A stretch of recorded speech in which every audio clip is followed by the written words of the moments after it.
Say What They Can't radio.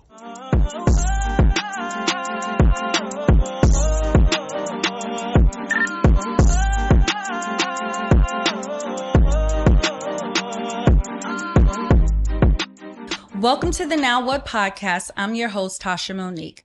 This episode is about domestic violence and may be triggering for some. Don't ignore the signs. Get help if you need it. The number to the domestic violence hotline is 1-800-799-7233.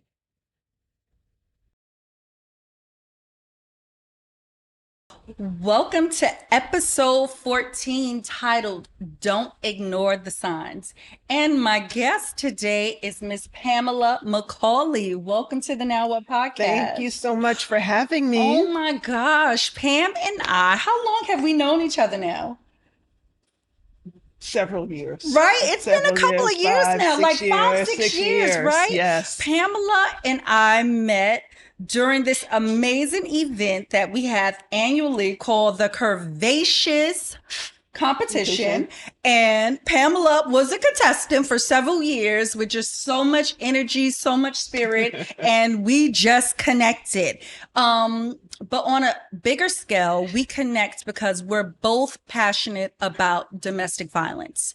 So Pam, can you tell us your role as a DV counselor and what that entails? So I work for the Essex County Prosecutor's Office, and I have been in the position as victim witness coordinator for over 30 years. I am, in terms of my crime victim advocacy here in New Jersey, I am at year 37.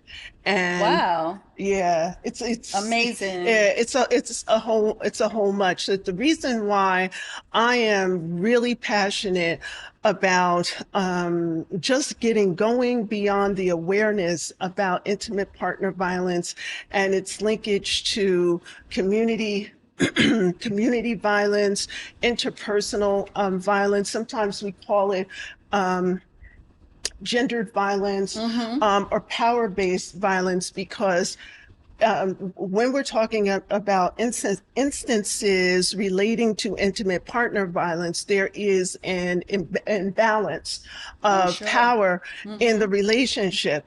And I have seen firsthand what happens when we, as advocates, as community members, as brothers, sisters, part of the community, are not in our places, and therefore intimate partner violence victims, children, are not properly served and are put in harm's way for ultimately lethality. You know, they could die at the hands of their partners, but what the impact that it has, not only on the family, but as a society of the whole. You know, I want to, ultimately, my vision is to not even have services available like this, because we live in violence-free communities. There are communities throughout the world that don't even have a word for interpersonal violence, intimate partner violence. So I want to be part of the solution. And I don't want to just be reactive. I want to be proactive. I want to have stuff what it's about. put in place. So, so we don't even have to, to worry about and move through our spaces thinking, if the person with whom we are engaging is going to harm us. And this is not just a woman's issue. This is a community issue. It is a community issue. Definitely. Can you share with the viewers some of the statistics on how domestic violence victims lose their lives by strangulation? Do you happen to know that percentage? Well, I'm not really big on percentages, but what we need to remember is that for every number, there is a person and a situation behind the number. Strangulation is very personal. I It's was about to very, say, what is it connected to? Because I know it said, so, if you are in close proximity and somebody, let me, in terms of a statistic, it takes um, six 6 pounds of pressure, 15 seconds to cut off somebody's airway, supply. and so that they lose unconsciousness. And it's because there is a blockage, because air is not able, oxygen is not able to get to the brain. We're looking at traumatic brain injuries. We're looking things that are longer term. Strangulation is it's a risk factor, and it puts so when we who are police, prosecutors, those who are working in the law enforcement community, courts, judges, one of the flags, one of the things that will push up enhanced charging is strangulation. So it's not just a simple assault, and we have to use the right language. So people say, "Oh, you choke. Oh, you Right. choked me out." No, choking is when there is an obstruction in the throat. Strangulation is personal. Strangulation is a person putting their hands around your neck to obstruct oxygen to the brain. So when we see strangulation, there are enhanced charging, but we need to be really more proactive in resources, dedicating resources and interventions, because that person is at higher risk of serious injury or even lethality. Okay. What about stabbing victims? What is that connected to? So all of this, Or shooting as well, well, gunshots. So you know that we have a tremendous problem with the proliferation of weaponry on our streets, and the availability of guns. A person is five times more likely with an encounter if there is a gun in the household. That puts a person 5 times at a higher risk of I believe so, lethality, yeah. because of the access To to it. Right. the weaponry. Just like kitchen knives, Right, and anything, any right, weapon. but any weapons. And then there is also, and we're not really there's not a lot of research out there, but we have to think, what is going on in these streets out here, these mean streets out here, is a reflection of what's going on in the home. So, and vice versa. There have been preliminary studies done that people who are out there committing crimes with guns, with automatic weapons, come home and abuse and use those weapons in the home. So we can't. We can ill afford to compartmentalize and look at, community violence and interpersonal violence. If there is not a dating relationship or intimate partner violence, it is all part and all connected. And there is an intersectionality. So as we are addressing and talking about community violence, we must also, in the same conversation, include intimate partner violence and look at those linkages. Because I feel like it's often left out. How effective do you think order of protections really are on a scale of 1 to 5? 1 being the least effective, 5 being the most effective? For the most part, I would be 4 or 5. So I know, people are out there like, oh, it's just a piece of paper. But what orders of protections do is that it puts people on notice that there are conditions that must be met, but you have to look at the person who is committing these crimes. Okay, so if you are someone with a job, so these offset these. They say, so if you have a job, if you have education, if you have more to lose, you are going to follow it. You are going That to. makes sense. Right? So I always say, listen, you don't get yourself involved with anybody that has less to lose than you do. Okay. And that's mother's wit. That's what our aunties and moms and grandmas told us. But in terms of risk factors, yes, when if the person has something to lose, then orders of protection, and even in terms of just like not even having to get in a situation where police are involved. Orders of protections again says that, listen, these are your conditions. This is this is what happens when you violate these, because there are going to be consequences. So yes, we have offender accountability, but a lot of times with order of protections, the judges are not just looking, to put people in jail and to take people out of the home. It's another way to address the dynamic that is going on within the household and within with the couple, to interrupt and ultimately disperse that the risk of further harm. So I personally, in my experience, I recommend, now I don't say the order of protection. I can't say, well, you need to go down there or what have you, but order of protections are effective and they do work.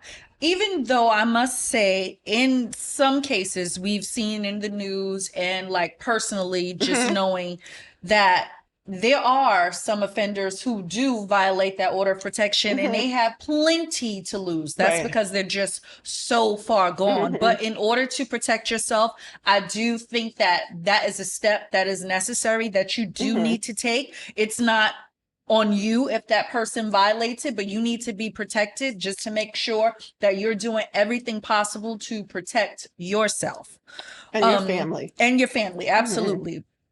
How do we hold each other, because you did mention community, right? So how do we hold each other accountable when the abuser is someone that we know, or someone, maybe a relative? Because sometimes we'll hook our friends up with a man or a woman, and sometimes the abuser is the woman. Sure. Sure. It's just not, like I said, this is not gendered violence. Right. This is equal opportunity violence. And again, we have to shift our beliefs and our paradigms to include men who also fall victim of intimate partner violence. So it's opportunity. It's equal opportunity. But again, we live in a culture that celebrates and rewards not only competition, but violence as a way to resolve conflict.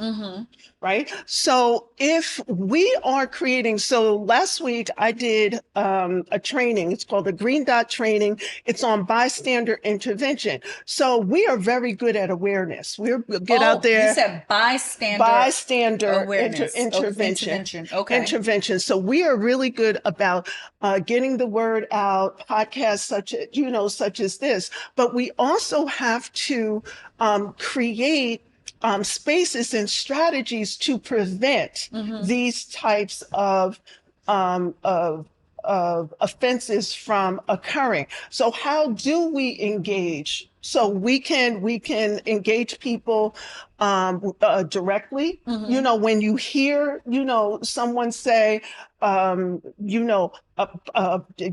my property, or the cat calling. Okay.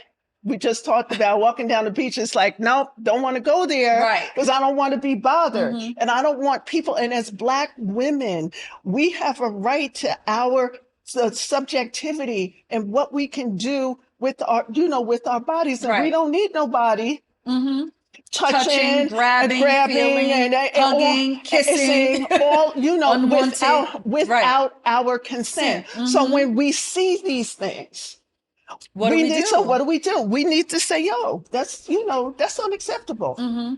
We can't, that's not how we get down. It's So, often funny that you should say that about the bystanders intervention. intervention. Hmm.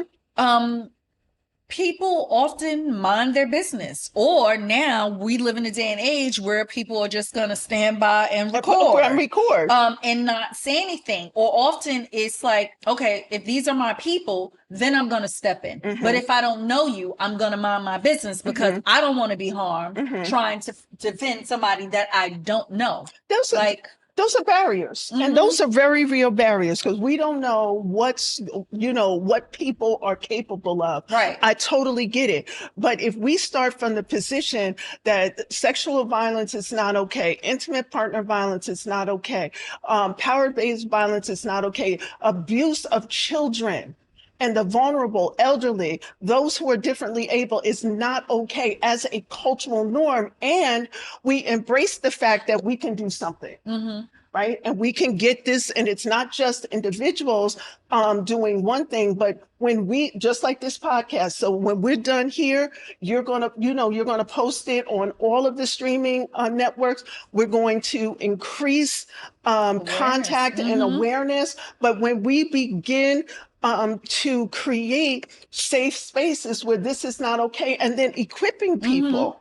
equipping people They need to the go, tools, so yeah. we can say, yo, man, that's that's not okay, Mm-hmm. or we can distract. So case in point, really quickly. So one morning, I was on my way into work, and there was this white woman coming in, and when I tell you her dress was banging, I was like, oh wow, You know, we love fashion, we right? love fashion, right? So she was getting on the elevator, and I got on the elevator with her, told her to hold the elevator. Now, on the elevator, there was three African American men, Uh-huh. okay?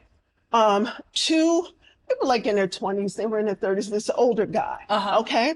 So we get on the elevator. So one of the guys, not the younger African American men, the older guy, he was like, damn, girl, you look good in that dress, right? So I can see that the chick, that she's uncomfortable, Right. right? And she's trying to melt into one of the corners. So Mm. I said, now, thinking back, we should have gotten off on my floor. I work Right. on the third floor. Uh-huh. I was not, and this is, you always have to have a plan.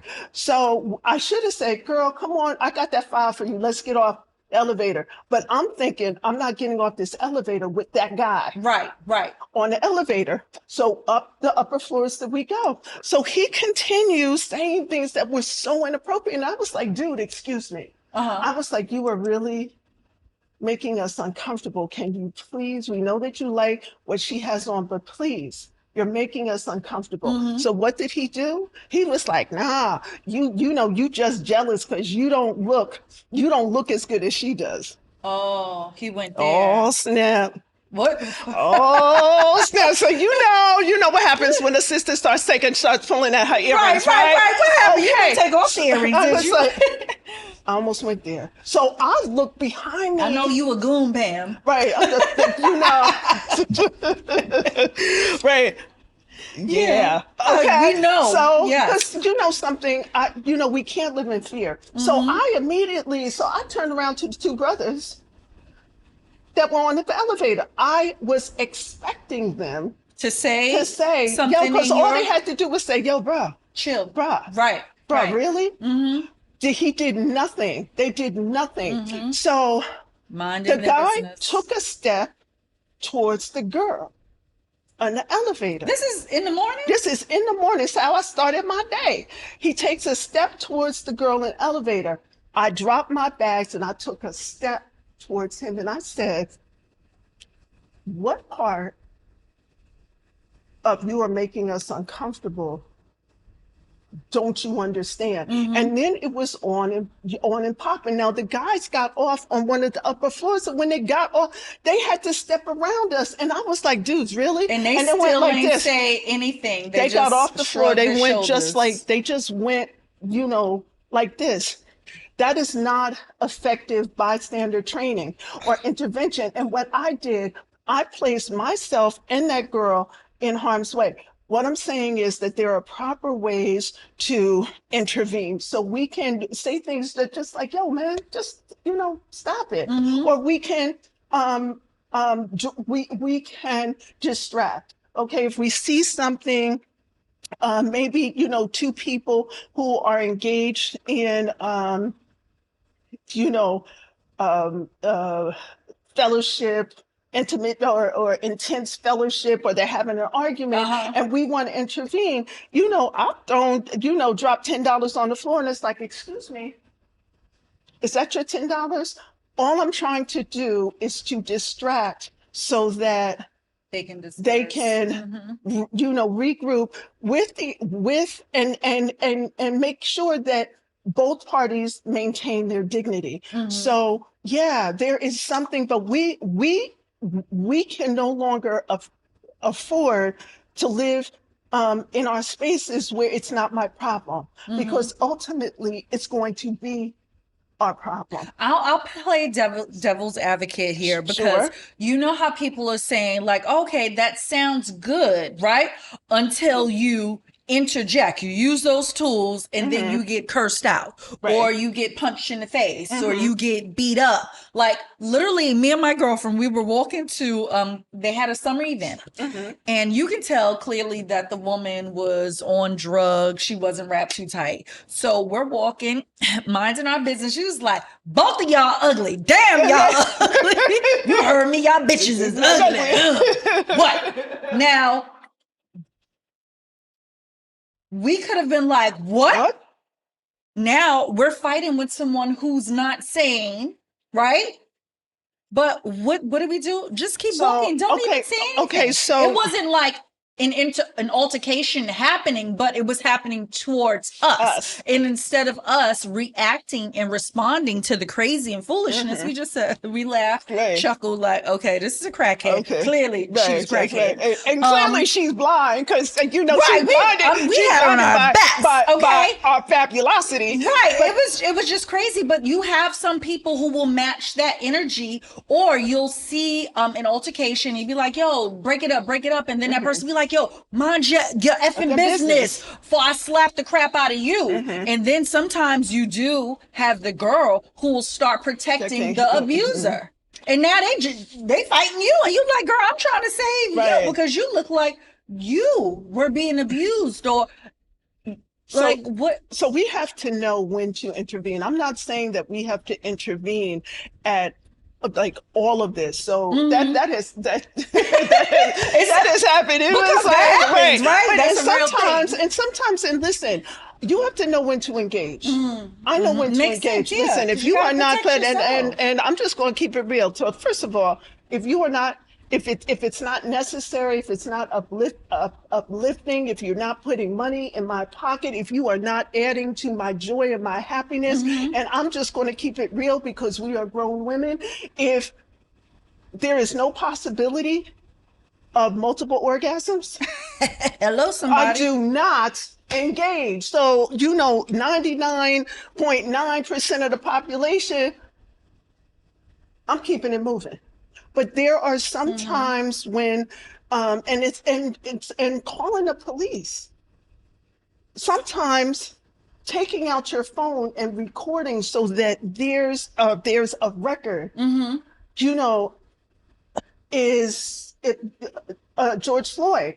I mean, had Right. somebody not Recorded. recorded that, that man would have died, and we would not have had the reforms and the conversations that we're having now. So doing something and understanding timing and our level of comfort, so it can be direct, you can You distract. mean he did die? I just wanted, yeah, he Right. did die, but we wouldn't have proof We to would show. show, and we wouldn't be having the conversations about police brutality, and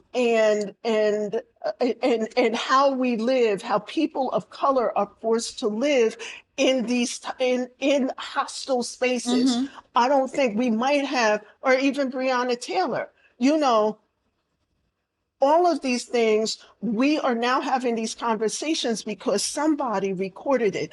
That's a bystander intervention. And that's a positive. That is a positive. So, and I don't want to your audience to leave here and saying, "Well, I didn't respond, so therefore there's something wrong." There's timing, and these streets out here is mean. They mean as hell.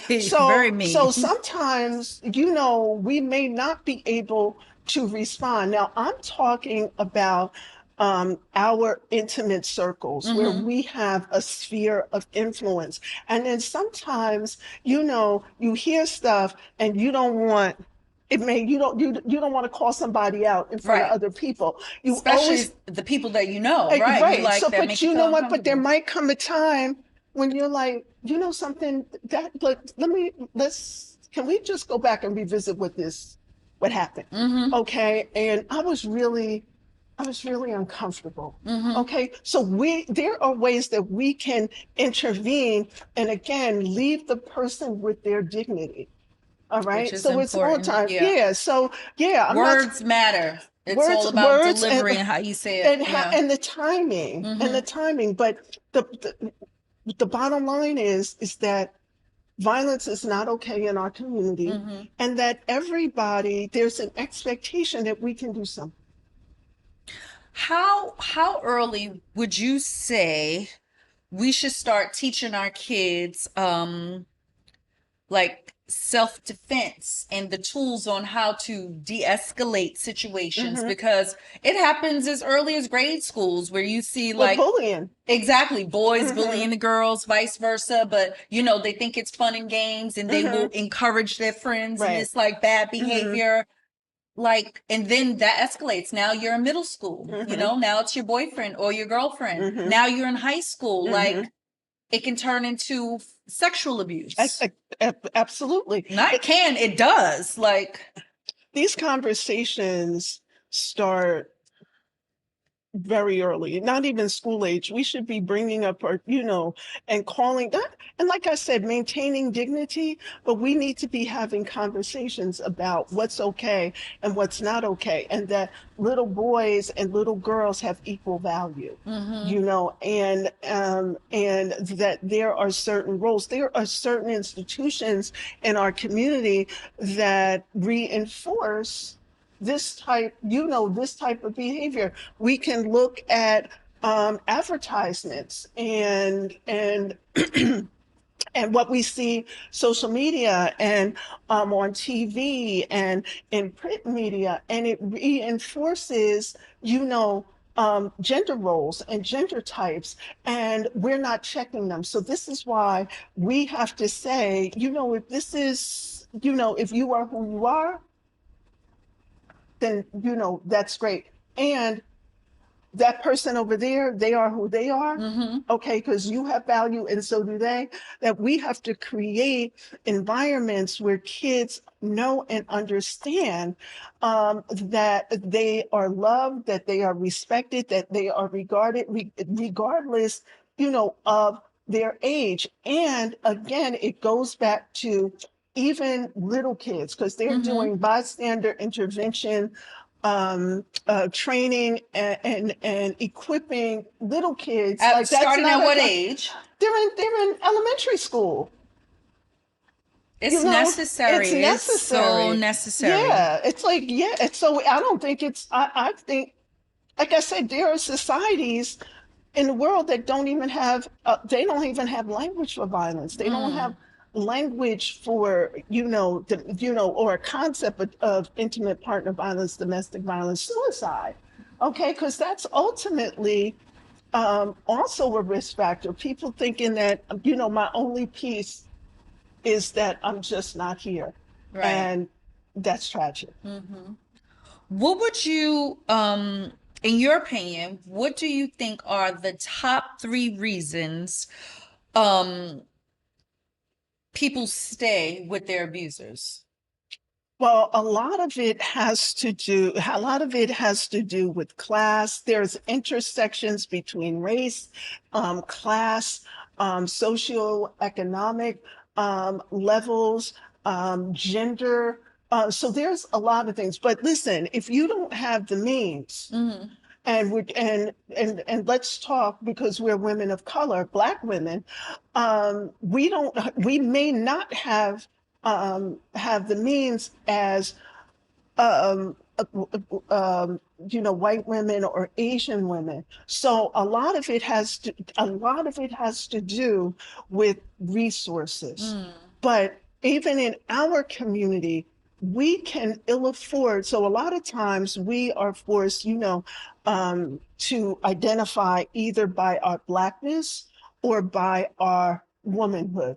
But again, you have all of these intersections. So you have a community that in terms of Black body subjectivity, it's not respected.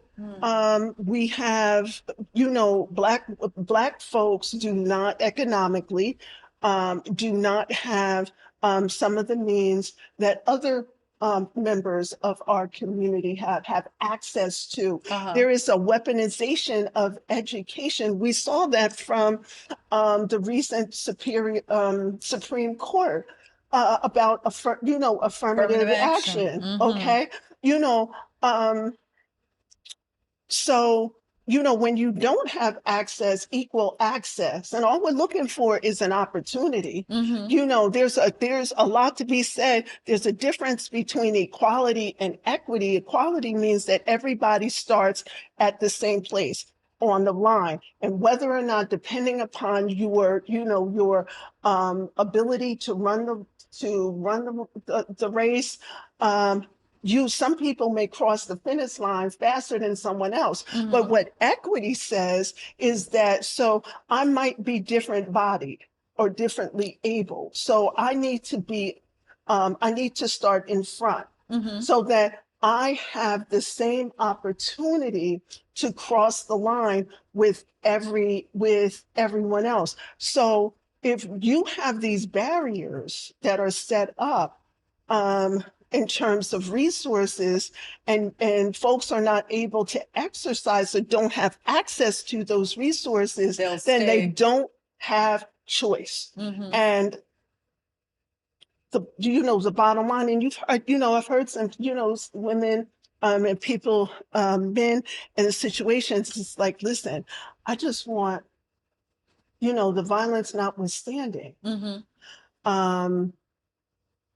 I just want to, I just want to live in peace. So we have to make sure that people have enough resources and enough options.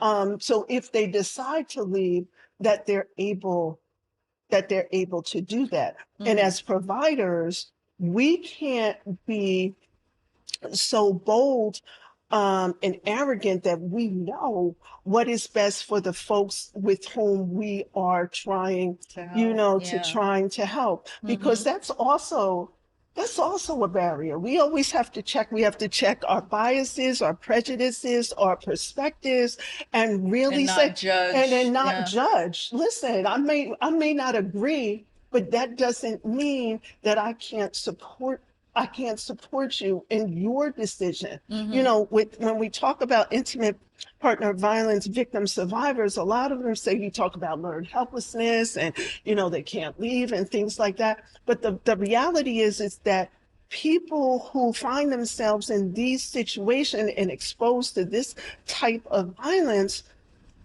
they know what they need in order to stay alive. They know exactly.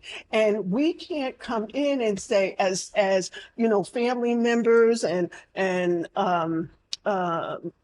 advocates and counselors, and think that we know more than what they know. Right. We follow their lead. They don't follow ours. And I think that these community level barriers, familiar barriers, even in faith-based, that we are reinforcing these actions, and we are limiting choice for those who should be able to determine what is best for themselves and for their families. Okay. How would you finish this sentence? It is not okay if he or she does. Sexual violence is not okay. Hitting is not okay.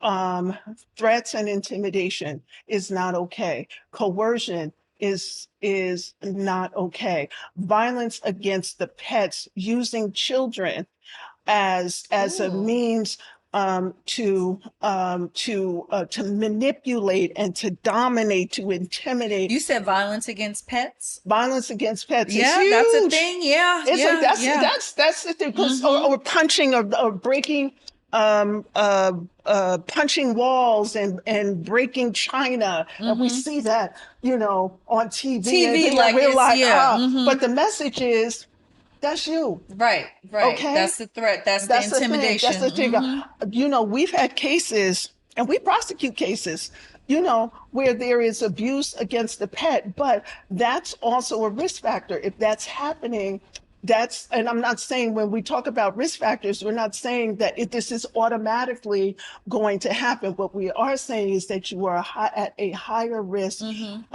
of injury, or even death, Mm-hmm. in these types of Do you situations. think that's like giving an example? Because I feel like often people don't think about that, like violence against the pet. Definitely like the kids, because it's like, oh, it's just my cat, it's just my dog, like it's a bird. It's a But family member. still a family member. It's a family Exactly. member. It's Hmm. a family And member. that could be sending the sign that that's you That's next. you next. Yeah. I'm Yeah. gonna kill the dog. And a lot of time, you say a lot, and you ask, what keeps people captive, what keeps people in place. Mm-hmm. You know, Believe it or not, families don't want to leave their pets, because pets, that's like leaving behind a child Right, as a right, family exactly. member. Mm-hmm. So they were like, I can't, but where are we going? You have shelter programs that don't allow The pets, pets. okay? Access Family Services, and Mm-hmm. at McDonald, she's got kennels, and Oh, where, that's awesome. yeah, so people don't have to make the choice. You can Do I bring your stand here? family You with can you. bring you Mm-hmm. can bring everybody, and she has a place for dogs. She has a place for cats. With the cat, the animal is caged. Mm-hmm. But that's okay. This is what I mean about opening up resources and really thinking, what is it that those who are in these situations, what is it that they really need? And instead of limiting, Mm-hmm. asking, and we know, I don't want to leave. I'm not leaving my dog. I'm not Right. leaving, you know, Mm-hmm. and they will say, I'll take the lump. And then secondarily, where we look at instances of police brutality, and police involved in, when the police get involved, I've talked to numerous, countless women who said, listen, I don't want to call the police, but what happens if I call and the police come and they snatch him up, or they snatch her up, and they die in custody, or they're injured in custody? How am I going to explain that to my kids? So Mm-hmm. you have people in a position, it's like, do I call for help, or do I take the lump? So there's a lot of things, a lot of And dynamics that. that's so powerful, Mhm. because even though that they're being abused, they're still trying to protect the abuser, Right. Yeah. which is so deep And on the another level. children, the Like, woman said, she said to me, she's like, how do I explain to my kids if but he don't come home? But also the children, oftentimes we try to protect the children's and keep Hmm. them from seeing this, but the kids already see, they Kids hear, they know. know. Kids know. So the abuser already exposed the children. Yes. So you're doing a disservice to your children and your family by Hmm. keeping that abuser in the home. Hmm. You need to remove them. But I get it. It's psychological. It's trauma. The resources. There's a It's so many resources, layers. there's so many layers. And then, there was a study, and the study was, and they talked to hundreds of intimate partner violence victim survivors, and they talked about happiness. Hmm. The word of God says that we are to write the vision to make it plain. okay, so that we know, so that there is something we can conceptualize what makes us happy. Is happiness and joy, is that a byproduct in the aftermath of this type of trauma? And what the study found was when these women were asked, they were like, well, what would you what does the happiness in your home, what would that look like? And so there was a woman, and she says, I just want to be able, I would love to be able to have, to be able to use the remote to watch the things that I and the Wow. kids, little things. Another woman said in the study, she says, I just want to be able to go to the bathroom in peace.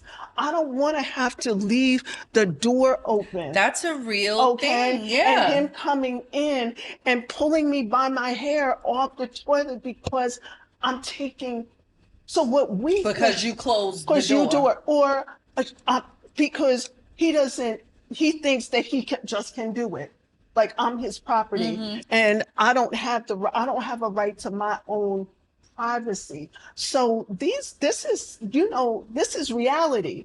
And when I read the study, I was like, oh my gosh, because see, we think as providers that it's always about leaving the situation. And for some, it may not be. Some, it might just be, I want to be able, I remember when we used to dance, the woman says, we used to dance in the kitchen.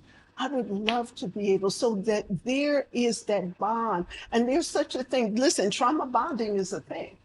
Wow. I've never heard that term before Yeah, either. Trauma trauma bonding. bonding is a thing, and the love bombing and I all know of, that one. right, the love bombing. But there's a trauma bond that can, that can form, and that's something else that can hold people in place in captivity. And when you have situations where the woman's autonomy has been violated, like she has been beaten, she has been sexually violent, you even in a covenant relationship, marriage, you still, each party has the right to say no Right. At any time. at any time.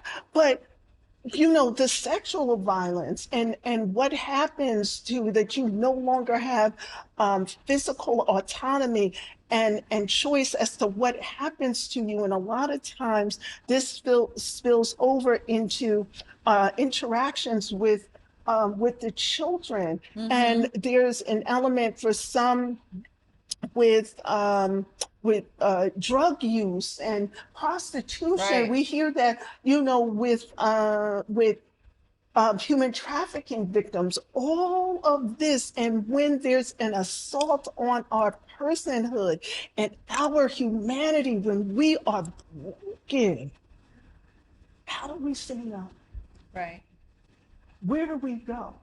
And as supporters and community members, we need to show up, and we need to say, I am here. I am really sorry this happened to you. Can you share with the viewers some of the resources that are available to them, mainly in New Jersey, because I know that's your area. So Every county has a designated domestic violence program, and it can either be residential, so that they are providing shelter services. Essex County has two domestic violence programs, both of which are what's the names? Yeah. as Access Family Uh-huh. Services, Sylvia's House, and the Safe House. Okay. And And that's all located in Essex Essex County. County. But every county has a designated um, domestic violence program. And so you can also go Google the Coalition to End Domestic Violence. It's a New Jersey umbrella organization, and they can, on their website, they have list of services Mm-hmm. in every county. And Perfect. every county also has their own 24/7 domestic violence hotline. Mm-hmm. People who have been trained. You can't just answer the phone. You have to Right. go through training, and they can also link victim survivors and even those allies and supporters, those who are looking for information as to how to better respond to intimate partner violence. Mm-hmm. Those are, Essex County has a family justice center. I believe Morris County has a family justice center. Union County has a family justice center. And I think there are several counties that also have child advocacy centers that can Which is also help needed. Yeah. support the family dynamic when the element of child abuse and the neglect is present in the home. Do you think abusers have a specific type? Like they like to get into relationships with particular types of people. It's like they can weed them out. Do you think that there is a type? I don't think that there is so much of a type, but it's like that metaphor, with I think it's like the camel in the tent. So the camel will put their little toe in the tent, and if there's like nobody to like slap the toe, okay, so now let me just just put my foot all the way in the tent and let me kind of see what's okay. Okay, and if there is not, no. So and then we have, like I said, we have this thing with trauma bonding. And with that, there starts with there is an imparity of power in the relationship, and we have that love bombing, and it's all so wonderful, and he's buying me, bags and taking me out to dinner, and all of it is a way to like captive. It's like grooming, Control.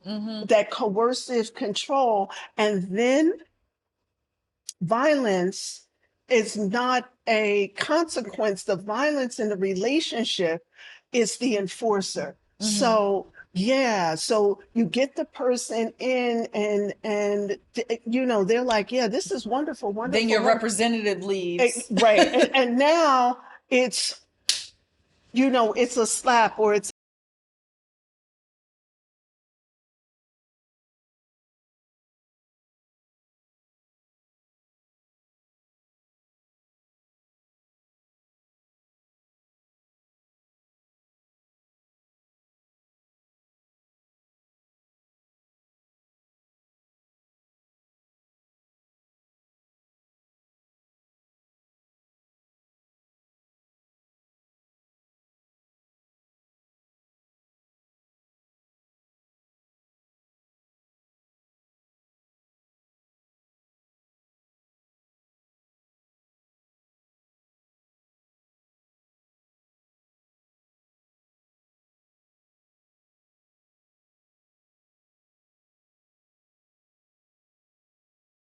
and just being aware. I can't say that there is a type, but we need to be mindful, and this is where the awareness And comes those red in. flags. And those yeah. Right. Because I feel like you often see the signs early. Right. And you're like, you ignore them. Right. So And we that's do why we're that. saying don't ignore Right. the The signs. signs. Do you feel like, I feel like, sometimes as women, we think that's, like, oh, it's acceptable. Like, he wants to know where I am. Like, call me when you get there, right? It Right. starts like, call me when you get there. Call me before you leave.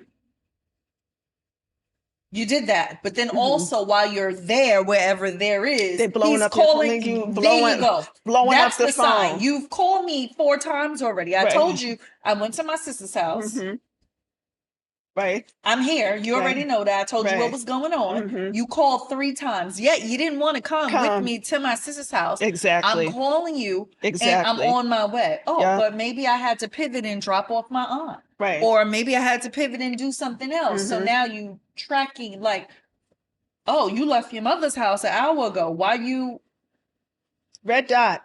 That That's a is, it's a that's flag. that's the red You flag that know, you like. that's a red dot. You have the green dot. That's a red dot. And the And that's isolation. something that you could like literally like blow off and ignore because it's like, oh, he just wanted, He worried just about my wants well-being. marrying, Yeah. and he's just, and he's just concerned, and he wants me all to himself, Right. Right. and And and that's one of those things that can go under the radar. and it's not just for adults, little kids. Like my niece, when she was, my niece is now 28, but when she was 4, the little boy had a little crush on her, and she real cute. My sister Afro puffs, Uh-huh. and he just used to push push push. So one night we were having dinner, and she said, "Oh, well, there's a little boy and he keeps bothering me." And I said, "Well, what do you mean by that?" And she's like, "Well, he just bothers me because he likes me." So even at 4 years old, she had made the connection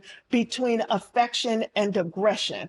Not Right. As we often hear, as we like, oh, often he just likes you. Yeah, That's why right. he He's keeps just really punching you into in your neck. exactly, or he's just like, get over here, and that sense of Right. ownership and all of that, and you women, and it starts, and if there is not like boundaries.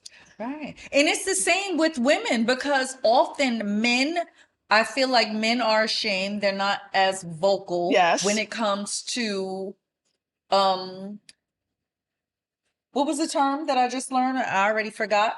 trauma bonding. Not trauma bonding, the partner abuse that you Well, gender violence uh-huh. or intimate partner violence Intimate or partner violence. based Yes. power based violence. Because women do the same thing. Yes, they do. Oh, I'm just checking in. I need to know where you are. Right, and Blowing up your phone. going up the Going through the phone, phone. going through the Exactly. phone. That is not okay. Right. Trying Let to me figure just out say that. That's not passwords. okay. Okay, figures Ladies. right. Right. That is not okay. Not Yeah, okay. yeah. Oh, It's I a figured out flag. his password. Like, why? Why do you not trust him? Hmm. What is going on? Or yeah, she's slapping you, but Or oh, you I was just calling joking. I'm going through the phone, and now I'm calling numbers, and I see you came up in the text, and I was just like, yo, Yeah, yeah, that's we a have been, flag. or he has not set proper boundaries Mm-hmm. with her, and now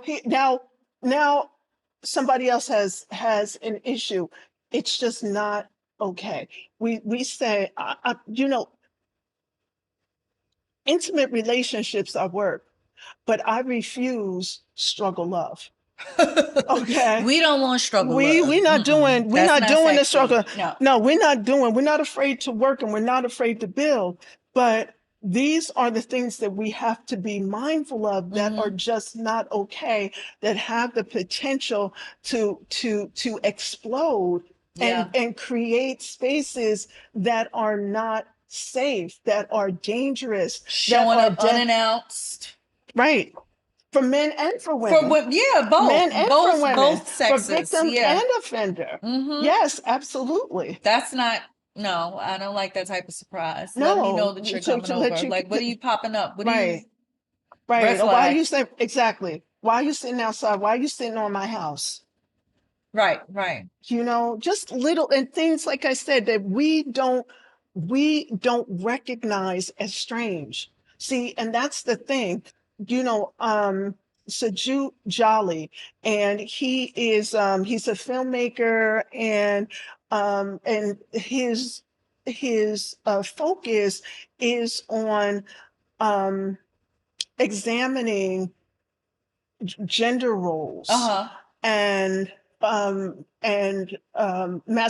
definitions of masculinity and femininity and all of that. And he says when we fail to recognize the strangeness, and Mm-hmm. right now everything is okay. Right. Like we move through our spaces and with blinders, nothing is strange. So when you don't recognize things as strange, you are not going to question and then ultimately address that which we find Mm-hmm. strange. Everything needs to, when we're talking about intimate partner violence, gender violence, power based violence, that has to be strange. Right.